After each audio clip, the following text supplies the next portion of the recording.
शरणं प्रपन्नः। देवता कह रहे हैं न नाम रूपे गुण जन्म कर्म भी निरूपितव्ये तव तस्य साक्षिणः मनो बचोभ्यामनुयेन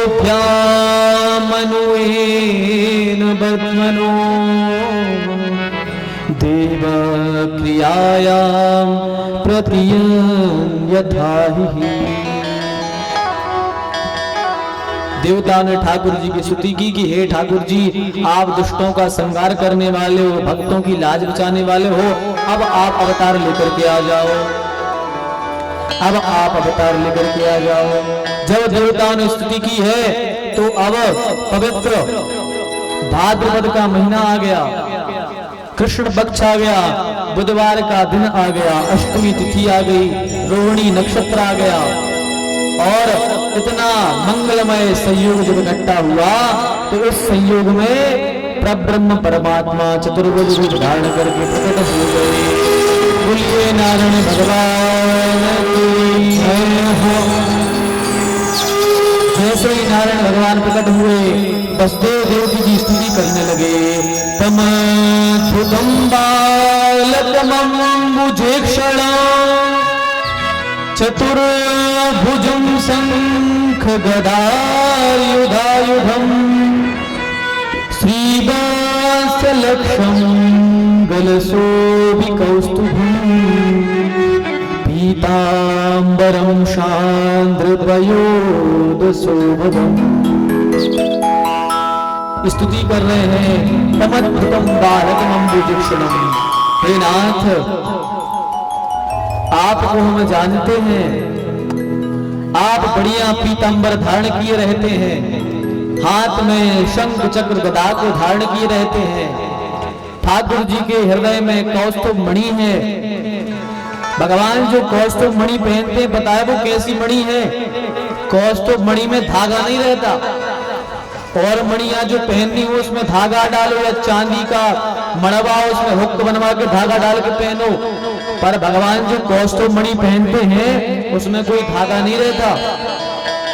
भगवान की जो कौस्तुभ मणि है वह ऐसी मणि है कि भगवान यदि वस्त्र पहन लें तो वह मणि वस्त्रों को ऊपर आ जाती है, और भगवान यदि वस्त्र उतार दें तो वह भगवान के हृदय पर लगी रहती है, भगवान से कभी दूर नहीं होती। कौस्तुभ मणि ऐसी मणि है यह।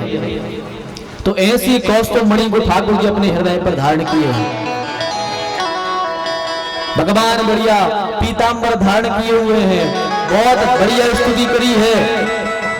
देवकी वसुदेव जी ने स्तुति करी और फिर देवकी मैया बोली, नाथ आप तो प्रकट हो गए पर आप बालक रूप में हो जाइए। आप चतुर्भुज रूप लेकर के आए हैं, आप बालक जैसे नहीं लग रहे, आप तो परब्रह्म परमात्मा लग रहे हैं। और यदि आप ऐसे बनकर रहोगे तो हमारी ममता, हमारा जो ममत्व है आप पर हम न्यौछावर नहीं कर पाएंगे, आपको लाड नहीं कर पाएंगे यदि आप चतुर्भुज लेकर के रहोगे तो।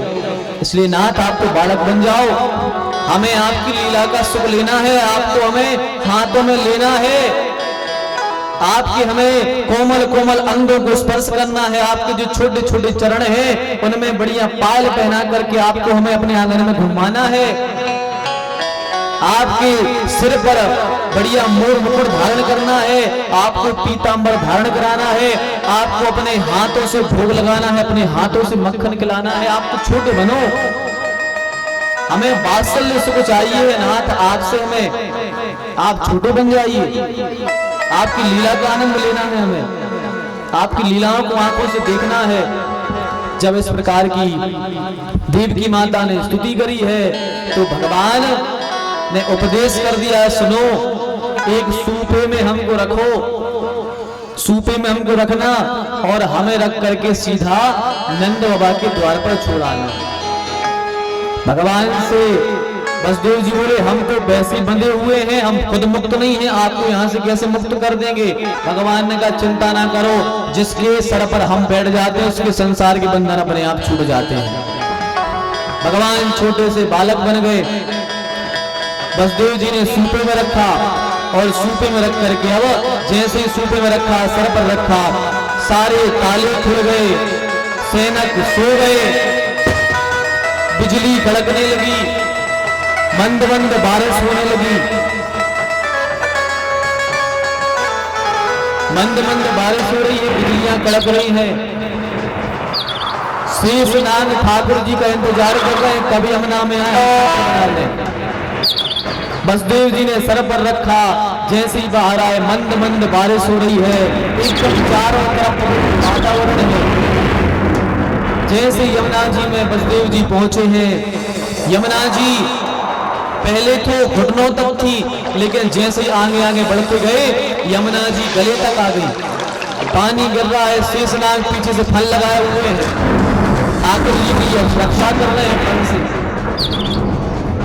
ठाकुर जी ने देखा कि यमुना जी हमें प्रणाम करना चाहती है, तो ठाकुर जी ने अपना एक पैर नीचे कर दिया।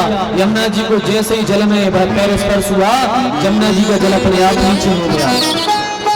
बसदेव जी बड़े प्रसन्न हैं, ठाकुर जी को लेकर के गए नंद बाबा के बगल में, सुला दिया यशोदा जी के बगल में, और माया रूपी कन्या को लिया लेकर के। अब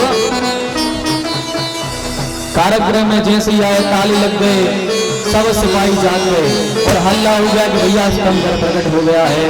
बोली नंद के लाला की।